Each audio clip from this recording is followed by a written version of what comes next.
All right, let's dive into the work of one of the 20th century's most notoriously tricky, but also most fascinating thinkers, Martin Heidegger. We're going to try to unpack some of his huge ideas, what he thought truth really is, how art literally creates our reality, and why he was so worried about modern technology. So, let's start with something super simple. A basic statement of fact you've heard a million times. The sky is blue. Is that statement true? I mean, of course it is, right? It's a correct statement. It corresponds to what we see with our own eyes. And, this is the common sense idea of truth that we all use every day. A statement is true if it lines up with how things are in the world. Simple. But what if I told you that this whole way of thinking was a kind of trap? Heidegger came along and said that seeing truth as just correctness completely misses the point. He believed this simple idea is actually the very last step in a much, much deeper process. And forgetting about that process, well, that's the great danger of our modern age. To get to that deeper process, Heidegger does a classic philosopher move. He goes back to the ancient Greeks. He dusts off their original word for truth, aletheia. Now, this word doesn't mean correctness. It literally means unconcealment or unhiddenness. So for Heidegger, truth isn't some static fact just sitting there. It's a dynamic event. It's the process of something emerging from hiding, coming out into the open. It's an act of revealing. So how does this revealing actually happen? Well, it all starts with what Heidegger calls a mood. Now, when Heidegger says mood, he isn't talking about being happy or sad. He means something much bigger, a shared cultural background, a kind of attunement that we're all swimming in, usually without even noticing it. It's the pre-existing cultural lens that allows certain things to show up as important or meaningful to us in the first place. Without it, nothing could really appear to us at all. And the way this aletheia, this revealing, works is kind of like this. For any one thing to come into focus, to be revealed, everything else has to fade into the background. It has to be concealed, right? You can't focus on everything at once. To really see the tree, you have to let the rest of the forest become a blur. And this is the absolute key. For Heidegger, truth as revealing and untruth as concealing aren't enemies fighting each other. They're dance partners. They fundamentally depend on each other. You literally cannot have one without the other.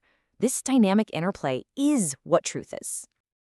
Okay, so if truth is this big event of revealing, where does it happen most powerfully? Heidegger's answer might surprise you. He says it happens in great works of art. Yeah, he famously said that art is a becoming and happening of truth. He didn't think art was just for decoration or about making a pretty copy of something. For him, a great work of art is a place where an entire world of meaning gets set up for a whole culture. His go-to example is a Greek temple. Think about it. The temple doesn't just sit there. It gathers and organizes the entire world of the ancient Greeks.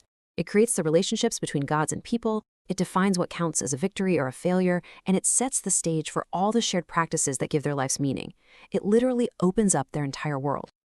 He explains this with this idea of a strife between world and earth. The world is that whole web of meaning the temple creates. The earth is the raw stuff it's made from, the stone, the wood. The stone just wants to be a heavy rock, but the artwork pulls it into this world. That tension, that struggle between the raw material and the world of meaning is what makes the artwork a dynamic, truth-revealing event. So art reveals truth by opening up a whole world. But what happens when our main way of relating to reality changes? For Heidegger, in the modern era, there's been this huge shift towards technology. And this, he warns, is a massive danger, not because of the machines themselves, but because of the mindset behind them. For Heidegger, the real essence of technology isn't about gadgets or computers. It's a very specific and very aggressive way of revealing the world, one that's totally different from the gentle way a craftsman works or the world-opening power of art. He calls this mindset enframing.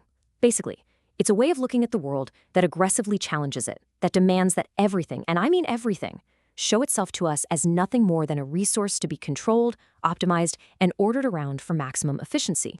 And under this logic of enframing, everything, a forest, a river, an animal, even people, becomes what he calls standing reserve.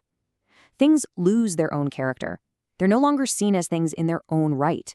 They're just part of a giant stockpile of raw material, on call, ready to be used for whatever purpose we decide. This slide really nails the difference. A traditional craftsperson might see a river as a place with its own life, for fishing, for travel, for its beauty. It reveals itself on its own terms. But modern technology challenges that same river to show up only as a source of quantifiable energy, a certain number of megawatts of power. It's just a resource to be dammed and stored, turned into pure standing reserve. And here is the real kicker. The supreme danger of this inframing mindset isn't just that it's a cold, harsh way of seeing things.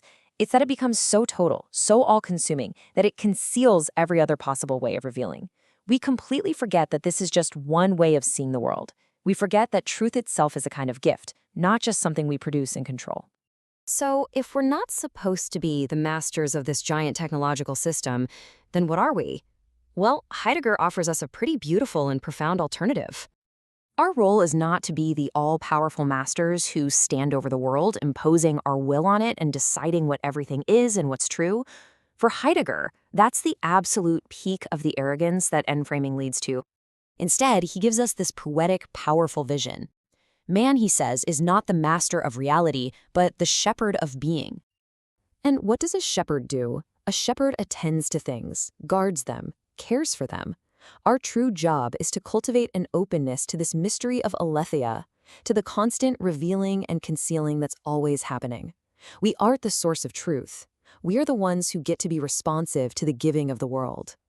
So Heidegger's whole journey leaves us with this profound choice. Are we going to be the technicians of a giant resource or the shepherds of a mystery? And this leaves us with a final, really urgent question for our time. In our age of end-framing, where everything is constantly being challenged to show up as data, as information, as standing reserve, what other ways of revealing are being hidden from us? What greater truths about our world and about ourselves are being concealed, just waiting for us to develop a different kind of openness to let them appear?